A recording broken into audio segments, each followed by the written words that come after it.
Welcome to Nisha classes at UK.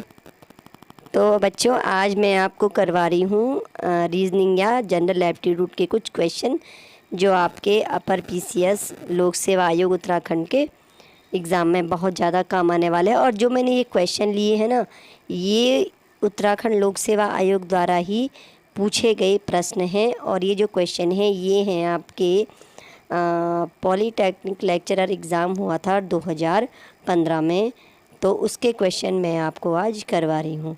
तो ध्यान रखिएगा, ये जो क्वेश्चन मैं अभी अब तक जितने भी मैंने आपको प्रैक्टिस करवाई होंगी पर पीसीएस वगैरह के लिए, सारे मैं पीवाईक्यू यानी प्रीवियस ईयर क्वेश्चन ही आपको करवाती हूँ। तो आज का क्वेश्चन पेपर मैंने ज़्यादा क्वेश्चन नहीं लिए हैं, मैंने सिर्फ 4 या 5 क्वेश्चन मैं आपको करवाऊँगी।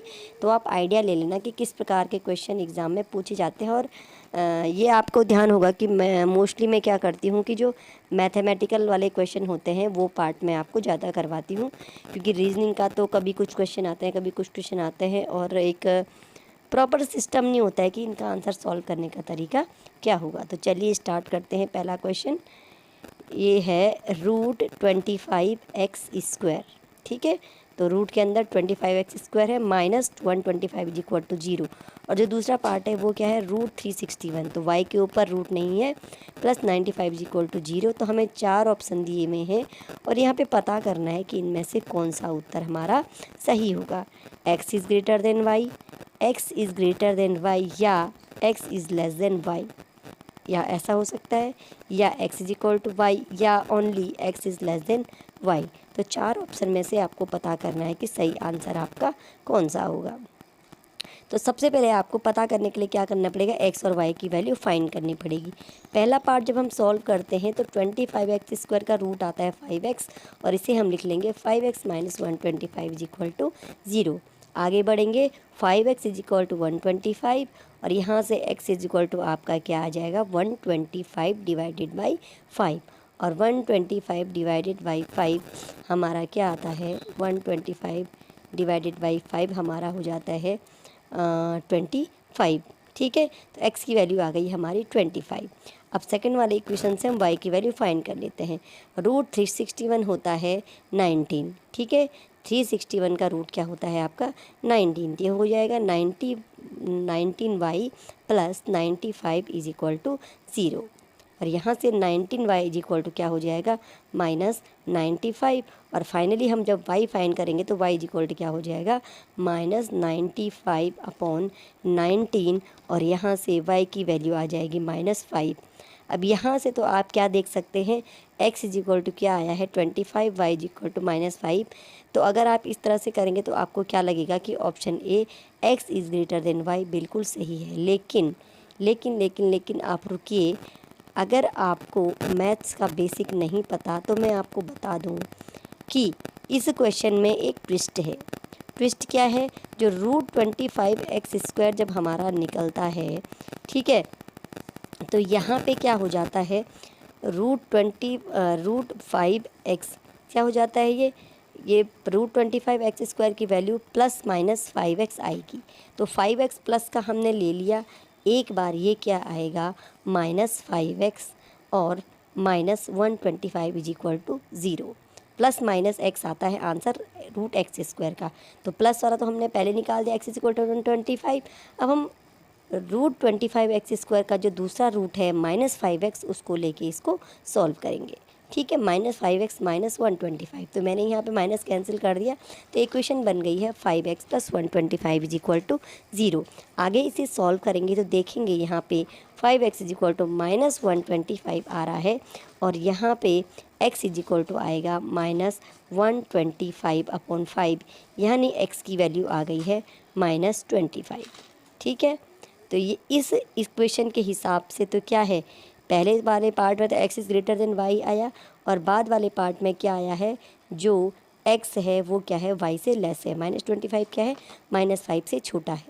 ठीक है, ये इसका आंसर हो सकता है। लेकिन आप इसमें और आगे करेंगे तो यहाँ पर -19y करेंगे तो y की वैल्यू क्या आ जाएगी, यहाँ पे 5 आ जाएगी। तो भी क्या होगा, x is greater than y ही रहेगा। इसलिए मैंने इसको सॉल्व नहीं किया है। ये पार्ट आपके लिए छोड़ा हुआ है कि आप +-19 भी इसमें ज़रूर करना, ठीक है। -19y + 95 = 0 जब करेंगे तो ये 19y = 95 बनेगा और y की वैल्यू यहाँ पर +5 आ जाएगी। तो इस सिचुएशन में भी x = ग्रेटर देन y ही रहेगा। तो दो ही कंडीशन बनेगी, x = ग्रेटर देन y या x is less than y। Question को पॉज करके जितनी बातें बोली गई हैं, जितना सॉल्व किया गया है, आप ज़रूर इसको देख लेना। बेसिक जो इस क्वेश्चन का था, जो फंडा मैं आपको बता दूं, जो क्या होता है, जैसे √25 है तो √25 की वैल्यू क्या आएगी, +-5, ठीक है। और ये +-5 क्यों होती है, इसका बेस भी मैं आपको बता दूं। जैसे अगर हम +5 का स्क्वायर करते हैं तो भी 25 आता है और -5 का होल स्क्वायर करते हैं तो भी 25 आता है। इसलिए किसी भी संख्या का रूट जब निकलता है तो हमेशा क्या आता है, प्लस माइनस में आता है। इस चीज़ को आप ज़रूर ध्यान रखिए। एग्ज़ाम हॉल में यही चीज़ें जो हैं हमारे क्वेश्चन को गलत करवाती हैं, ठीक है। ध्यान रखिएगा इन चीज़ों का। आगे देखते हैं। एक कक्षा में कुछ बेंच हैं। यदि प्रत्येक बेंच पर 4 विद्यार्थी बैठते हैं तो 3 बेंच खाली रह जाती हैं। और यदि प्रत्येक बेंच पर 3 विद्यार्थी बैठते हैं तो 3 विद्यार्थी खड़े रह जाते हैं। कक्षा में कितने विद्यार्थी हैं? ये क्वेश्चन अगर आपको किसी और तरीके से शॉर्टकट से आता है तो बहुत अच्छी बात है, लेकिन मैं इस क्वेश्चन को बिल्कुल बेसिक से सिस्टमेटिक तरीके से करवाऊँगी, ठीक है। हम सबसे पहले इस क्वेश्चन को हम अलजेब्रिक तरीके से सॉल्व करेंगे, ठीक है। माना एक कक्षा में कुछ बेंच हैं, कुछ यानी हमने ले लिया कक्षा में कितने बेंच हैं, x बेंच हैं, ठीक है। और हमने जो विद्यार्थी हैं उनको y ले लिया। एक आप इस प्रकार के क्वेश्चन करने का एक और तरीका हो सकता है कि आप क्या कर सकते हैं, आप इसे आंसर से भी सॉल्व कर सकते हैं। अगर आप कर सकते हैं तो चलिए पहले अलजेब्रिक मेथड से सॉल्व करते हैं। बेंच की संख्या है x, विद्यार्थी हैं y। पहली शर्त क्या है, यदि प्रत्येक बेंच पर 4 विद्यार्थी बैठते हैं तो 3 बेंच खाली रह जाती है। प्रत्येक बेंच पर 4 विद्यार्थी बैठते हैं, एक बेंच पर 4 विद्यार्थी बैठते हैं, 3 बेंच खाली रह जाती है। यानी विद्यार्थी कितने बेंच पर बैठे हैं, कुल बेंच है x, 3 बेंच पे विद्यार्थी नहीं बैठे हैं, यानी x - 3 बेंच पर विद्यार्थी बैठे हैं। ध्यान दीजिएगा, कुल बेंच है x और 3 बेंच पे विद्यार्थी नहीं बैठे हैं, 3 बेंच खाली हैं, तो कुल x - 3 बेंच पे विद्यार्थी बैठे हैं, ठीक है। तो एक पे 4 विद्यार्थी बैठे हैं तो x - 3 बेंच पे कितने विद्यार्थी बैठेंगे, 4 × x - 3। x - 3 बेंच में कितने विद्यार्थी बैठेंगे, 4 × x - 3, और कुल विद्यार्थी कितने हैं, इनकी संख्या हो जाएगी y, ठीक है। पूरे विद्यार्थी y है ना, तो 4 × x - 3 यानी 4 बेंचों, यानी x - 3 बेंच पे जितने विद्यार्थी बैठेंगे वो हो जाएगी y की संख्या। और यहाँ से हमने 4x - 12 = y और एक इक्वेशन बना दी, 4x - y = 12। ये बन गई आपकी एक इक्वेशन, ठीक है। आप क्वेश्चन को ध्यान से देखिएगा किस तरह से क्वेश्चन सॉल्व किया जा रहा है। अभी ये क्वेश्चन शॉर्ट में इसको सॉल्व कराऊंगी। फिलहाल तो ये था कि हमने इसको यहाँ तक लिख लिया, हो सकता है इस इक्वेशन की हमें ज़रूरत पड़े। दूसरा पार्ट क्या है, यदि प्रत्येक बेंच पर 3 विद्यार्थी बैठते हैं तो 3 विद्यार्थी खड़े रह जाते हैं। प्रत्येक बेंच पर 3 विद्यार्थी बैठते हैं, एक बेंच पर 3 विद्यार्थी बैठते हैं तो x बेंच पर कितने विद्यार्थी बैठेंगे, 3x, और 3 विद्यार्थी खड़े रह जाते हैं तो कुल विद्यार्थी कितने हो गए, 3x विद्यार्थी जो बेंच पर बैठे +3 = टोटल विद्यार्थी हैं y। समझ रहे हो मैं कहाँ से कनेक्ट कर रही हूँ। एक बेंच पे 3 विद्यार्थी बैठे, x बेंच पे बैठेंगे 3x, और 3 विद्यार्थी खड़े हैं तो टोटल विद्यार्थी कितने हो गए, 3x + 3, और जो हमने क्या माना है, y।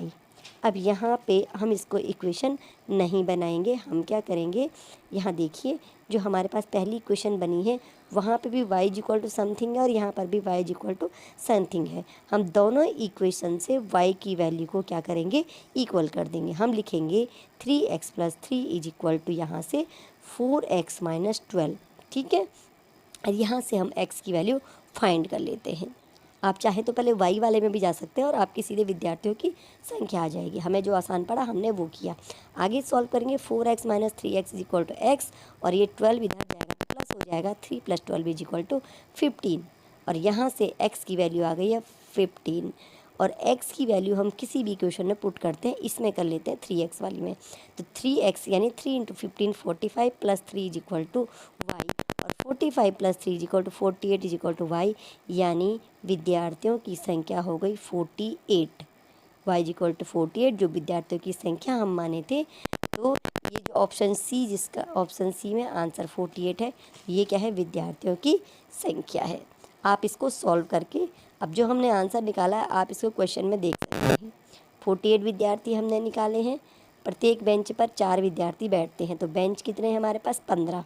ठीक है, तो 15 में से क्या हुआ, 3 बेंच खाली रह गई, 12 तो हो गए 12 विद्यार्थी, 12 चकू 48 विद्यार्थी हो गए आपके। ठीक है, और यदि प्रत्येक बेंच पर 3 विद्यार्थी बैठते हैं, बेंच कितनी हैं, 15, 15 3 45, तो इस तरह से 45 और 3 48 आपके टोटल विद्यार्थी हो जाते हैं। ये है आपका अलजेब्रा का क्वेश्चन। पहला क्वेश्चन आपका अर्थमेटिक का था, दूसरा अलजेब्रा का है। और रीजनिंग एप्टीट्यूड में अब आप देखिए, आपके सी सेट में तो 80 नंबर की रीजनिंग आनी है, तो उसमें से आप श्योर मान के चलिए कि कुछ ना कुछ मैथ्स का पार्ट ज़रूर आने वाला है। तो आप इस प्रकार के क्वेश्चन जो प्रीवियस ईयर के हैं उनको ज़रूर तैयार करिए। एक और क्वेश्चन देख लेते हैं, कौन सी संख्या निम्नलिखित श्रेणी को पूर्ण करेगी। एक श्रेणी दी गई है 6, 10, 18, 30, 46। अब देखना है ऑप्शन में से कौन सी संख्या से पूर्ण करेगी। पहले हम देखते हैं 6 से 10, तो 6 + 4 10, 10 + 8 18, 18 + 12 30, और 30 + 16 इज इक्वल टू 46। यानी जो 4 के गुणज हैं उनको हम जोड़ रहे हैं। सबसे पहले हमने जोड़ा 4, फिर 8, फिर 12 और 16। इसका मतलब 46 में अब हमें क्या जोड़ना है, 4 पंजे 20, और 46 में 20 जोड़ा तो हमारा क्या आ गया, 66। यानी ऑप्शन सी इसका सही आंसर है। तो बहुत ही आसान क्वेश्चन है, और आप ये मान के चलिए 80 क्वेश्चन आपके सी सेट में आएंगे, तो कम से कम 3 या 4 क्वेश्चन आपके श्रेणी से ज़रूर आएंगे। तो श्रेणी की आप बहुत प्रैक्टिस कीजिए, ये प्रैक्टिस के क्वेश्चन है, तभी आप श्रेणी, अभी मैं आपको क्लासेस करवाऊँगी इस प्रकार की श्रेणी वगैरह की, तो आपके ज़्यादा सॉल्व क्वेश्चन सही हो जाएंगे। एक श्रेणी का और क्वेश्चन है, निम्न श्रेणी में एक गलत संख्या दी गई है, उस गलत संख्या को ज्ञात कीजिए। अब एक श्रेणी बनाई गई है, एक संख्या इसमें गलत हो गई है, हमें पता करना है कि जब श्रेणी बन रही है तो कौन सी संख्या गलत है। सबसे पहले हमने स्टार्ट करके देखा कि इसमें हुआ क्या है। हमने देखा कि जब 3 से 7 गई तो 3 का दुगना 3 × 2 6, और +1 इज इक्वल टू 7। 7 में क्या किया, 3 का मल्टीप्लाई, 7 × 3 21, और 21 + 2 इज इक्वल टू 23। यानी एक बढ़ा करके गुणा और एक बढ़ा करके जोड़ा जा रहा है। अब 23 पे जाएंगे, 23 × 4 करेंगे, पहले 2 का गुणा, फिर 3 का गुणा, अब 4 का गुणा। 23 × 4 आ गया 92, पहले 1 जोड़ा, फिर 2 जोड़ा, अब 3 जोड़ेंगे, तो ये आ गया हमारा 95। यानी हम बिल्कुल सही चल रहे हैं, सीरीज हम बिल्कुल सही बना रहे हैं। अब हम पहुंच गए 95 तक, आगे क्या होना चाहिए, 95 × 5 होना चाहिए। ठीक है, 4 तक मल्टीप्लाई हो गया है ना, तो 95 × 5 आ गया आपका 5 5 = 25, और 5 9 = 45, और +2 आपका 475। अब इसमें क्या ऐड होना चाहिए, 4, 1 2 3 और 4 ऐड हो गए, ये बनता है 479। लेकिन यहाँ पे जो सीरीज़ दी गई है उसमें दिया गया है 480।